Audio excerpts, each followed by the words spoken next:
Mes amis, bonjour ou bonsoir, voilà, je crois que c'est bonsoir, on va dire. Voilà.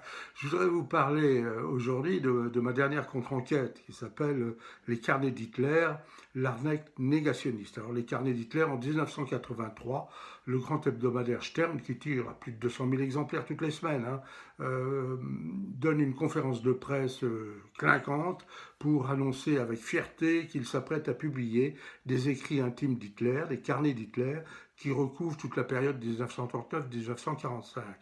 En fait, tout ça, c'est une vaste escroquerie que je raconte évidemment dans ce petit livre dont vous voyez la couverture derrière moi. C'est une vaste escroquerie, c'est un vrai roman d'espionnage, voilà. Et en fait, on s'apercevra un peu trop tard que c'est une escroquerie, puisque c'est après la conférence de presse. On découvrira cette machination. C'est une escroquerie qui a été montée au départ par deux individus particulièrement industrieux et particulièrement malins, pourrait-on dire, mais pas assez malins pour qu'on ne découvre jamais l'escroquerie.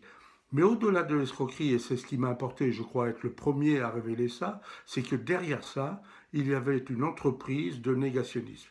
C'est-à-dire que le journaliste de Stern qui a vendu ça à sa rédaction, eh bien, c'est pas à sa rédaction qu'il l'a vendu. La rédaction ne voulait pas publier ça, n'avait pas confiance dans ses écrits. Il est passé au-dessus à la direction financière, à la maison mère de la société éditrice du Stern, et c'est là qu'on a donné son aval et que surtout on a donné 9 millions de marques, mes enfants, 9 millions de marques pour acheter ces foutus carnets.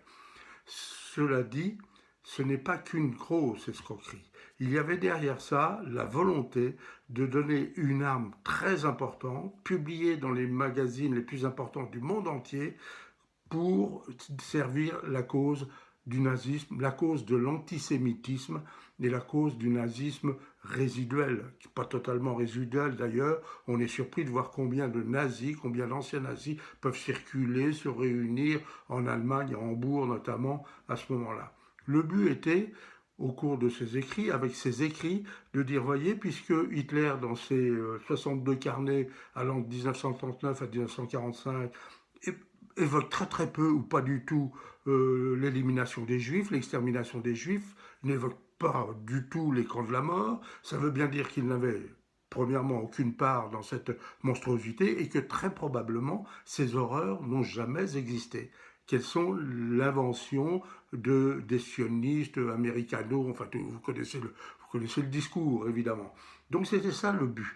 Le but ultime c'était de donner une justification au négationnisme du monde entier.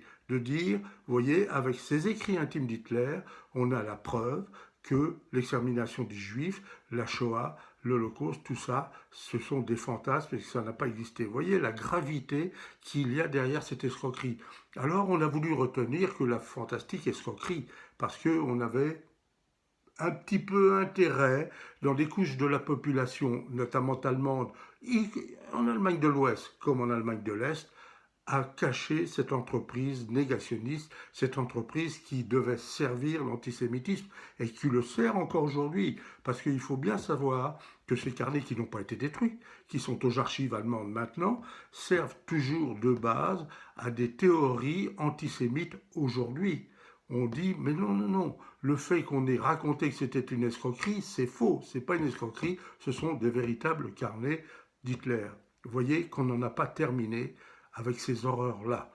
Hein, ça s'appelle les carnets d'Hitler, arnaque négationniste. Les carnets d'Hitler, l'arnaque négationniste, c'est en exclusivité sur Amazon.